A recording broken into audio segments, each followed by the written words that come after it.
Jordan still in concussion protocol?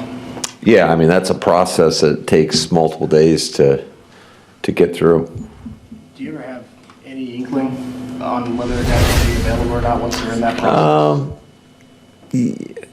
I would say, yeah, you might have a educated guess, but in terms of that's always a tough one to navigate. There's a lot of steps to getting through that. But I do think just my conversations with people, I have not specifically talked to him today, but it sounded like he was doing better.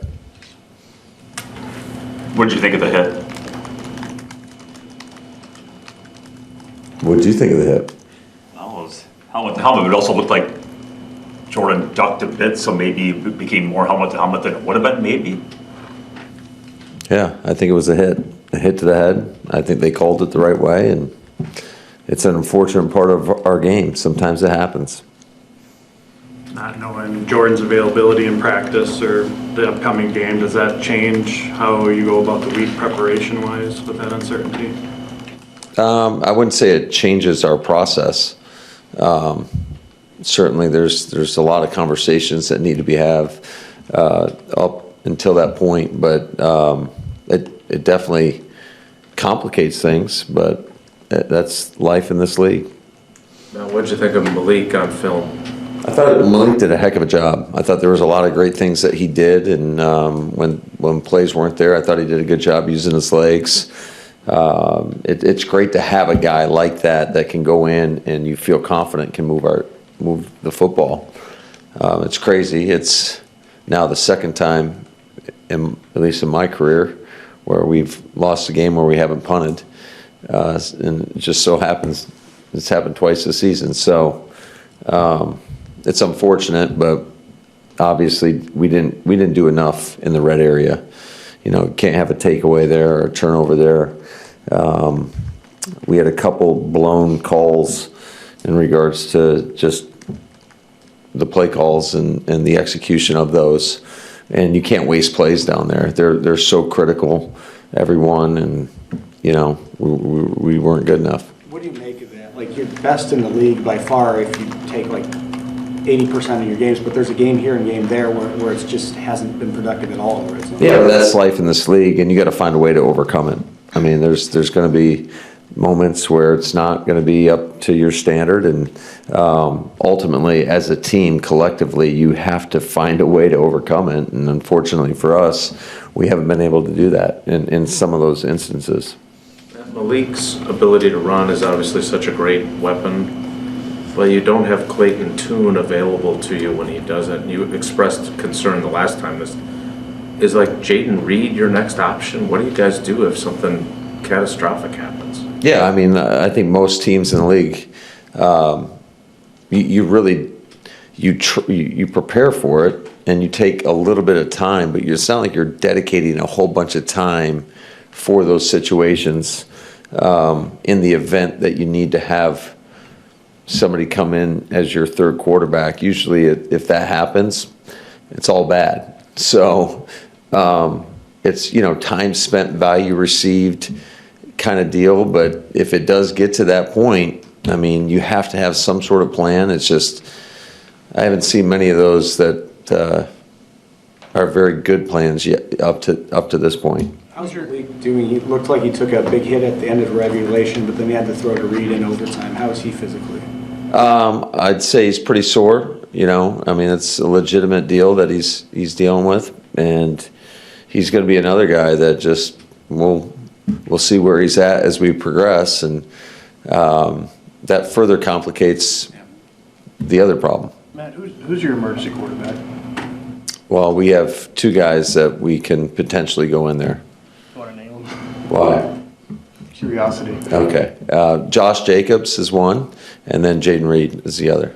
As far as Malik goes, every time he comes in, it just seems like he moves the offense, to your point. I have no idea what constitutes a starting caliber quarterback in this league, but do you view him that way? Absolutely. I think 100%. I think he's done a hell of a job.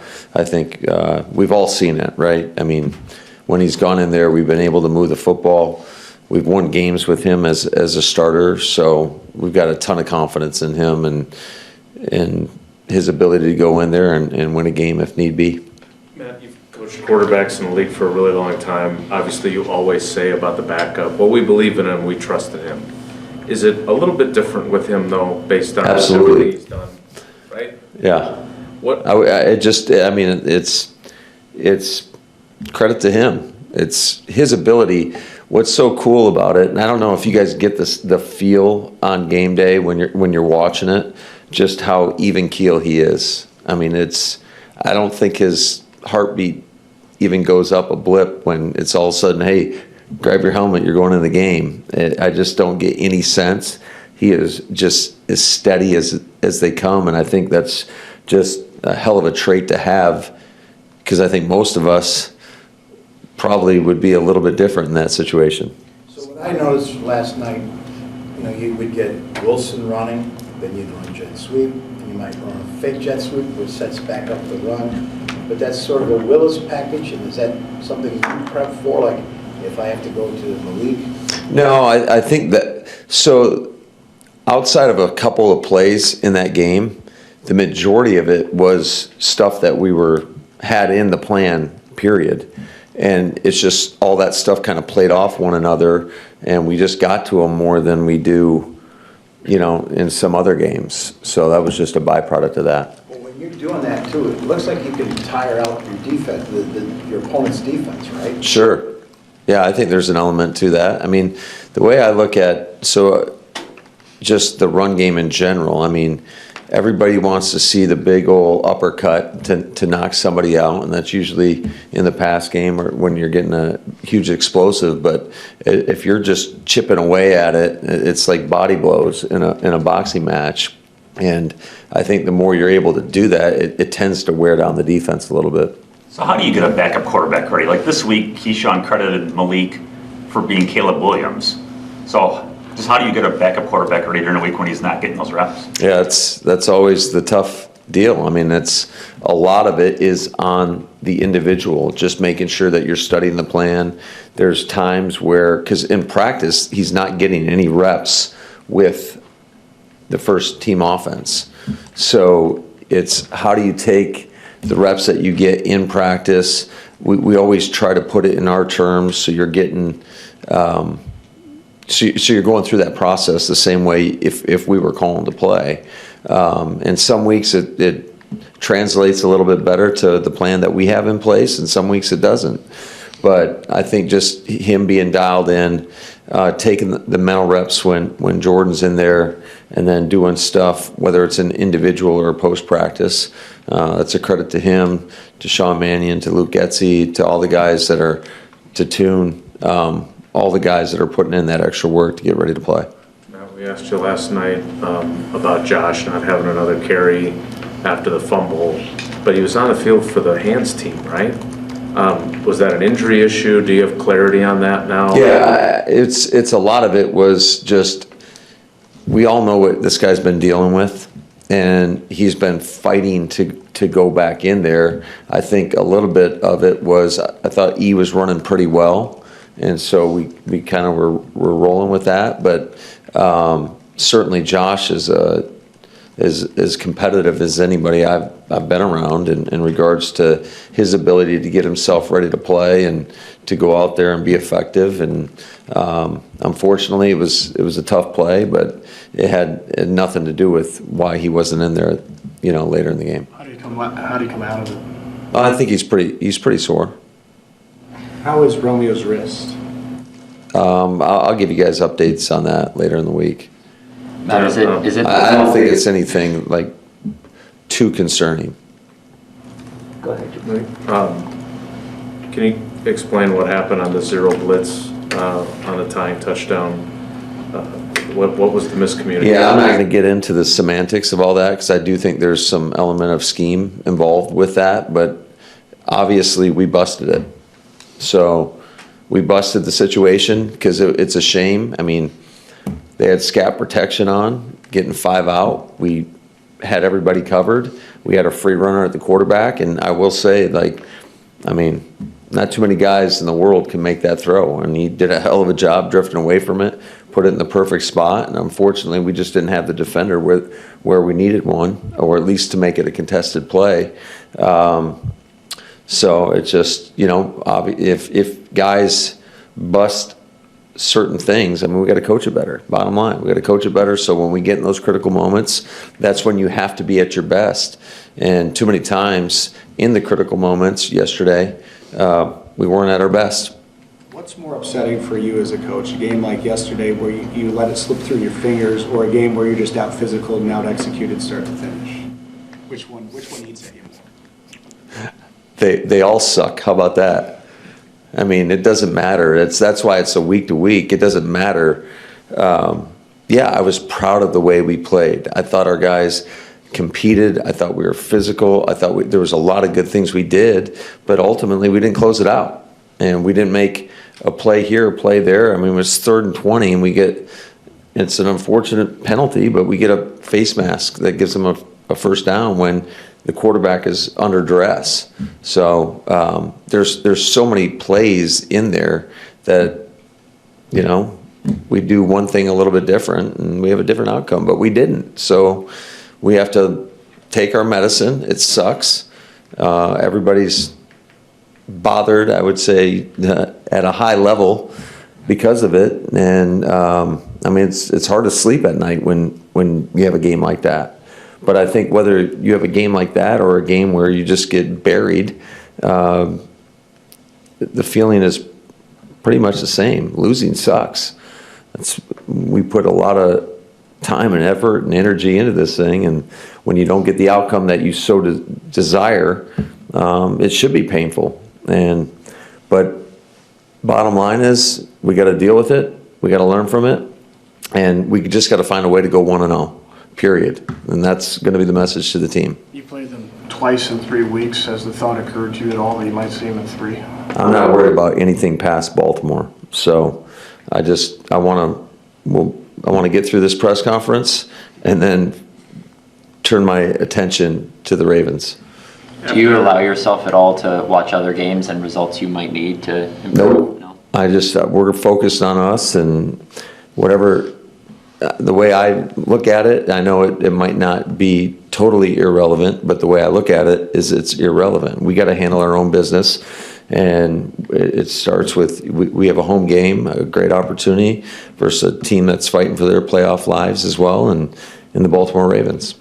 After looking back at the tape, what did you see from your pass rush in the first game without Micah? There were some good things, and there were some things that we absolutely have to clean up. Like, we knew going into the game, one of the keys was not allowing the quarterback to get out of the pocket, and there were a couple critical moments where he's able to scramble for first downs or make off-schedule plays, and that's what makes him so difficult to defend, because he is extremely athletic and he can get out of things. Matt, do you have a better idea of what you can do at tight end? Did you ask Goody to go get Mercedes off of the Broncos practice squad or anything? We talked. I'll say that. We talked, and we have a plan, and we're kind of working through it right now. Did Christian come out of it all right with his chest and shoulder?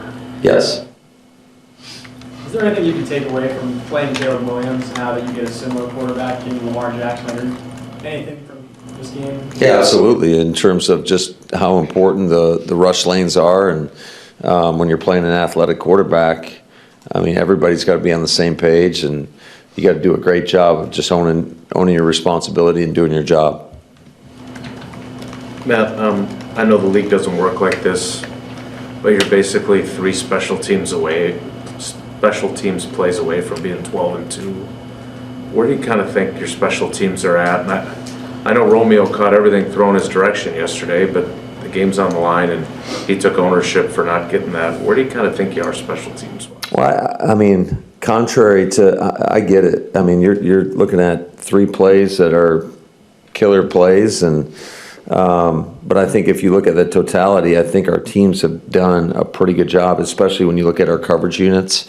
I know we're sound in what we do, and I think guys have been competing, and it's not like we're giving up huge returns and things of that nature. It's just unfortunate that there's been a couple moments where it just kind of puts a black cloud over whatever's been done. So So does the good on the whole, in your mind, outweigh those 3 killer plays? I do, because it's never about just one play. You know what I'm saying? Like, okay, so we don't field that, but, you know, we also had a every phase contributed to that loss. We had a turnover in the red area. We went 0 for 5 in the red area. And then you got them 3rd and 20. We have a penalty. It's crazy to think they had 9 points with 2 minutes left in that football game. What is Malik dealing with injury-wise? Malik? Yeah, you mentioned that he was dealing with something. Yeah, shoulder. Matt, you said these are the games where you don't sleep very well. So you get on the plane, obviously you're pissed that the game went the way it did. But how do you flip the switch then to, all right,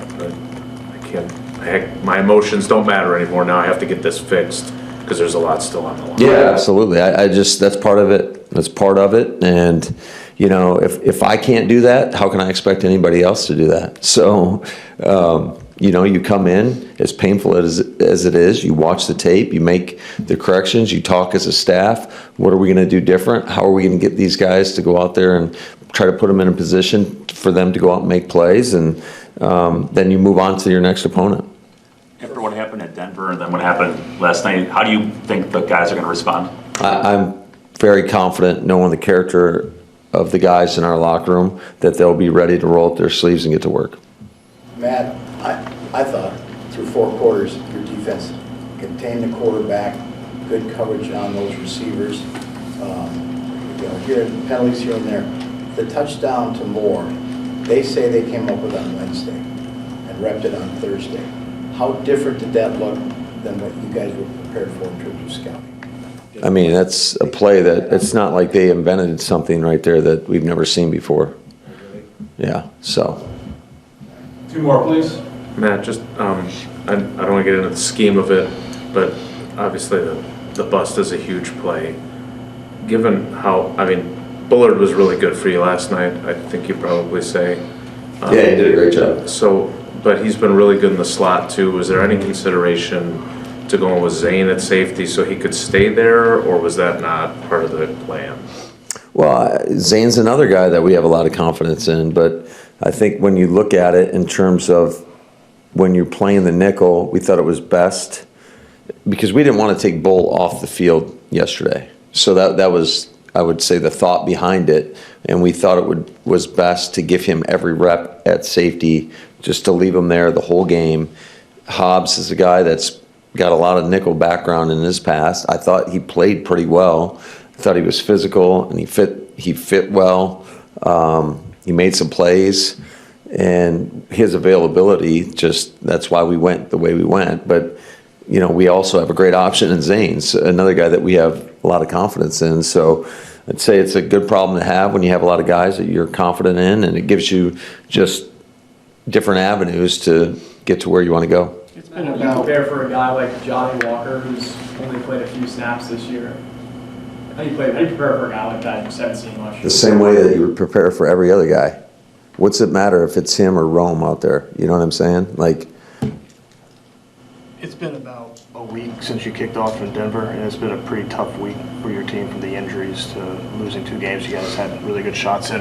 How do you reset? Is this a moment where you need to take any special measures to reset, given how tough the week has been? no, you just you reset the way you do whether you win or lose. Our guys, number one, have to understand what's in front of them, and I'm a big believer in the energy that you bring in each and every day is going to help put you in a position to go out there and win, whether it's Saturday, Sunday, whenever we play. And so we have to attack it with that mindset. Like, we got a lot in front of us, but all that matters is going 1-0 this week. Otherwise, who knows what can happen? I mean, we control just our ability to prepare for the Baltimore Ravens, and it's going to be a great contest. So we don't have the TV on in here. Will you have Steelers Lions on somewhere? No, I'll be totally focused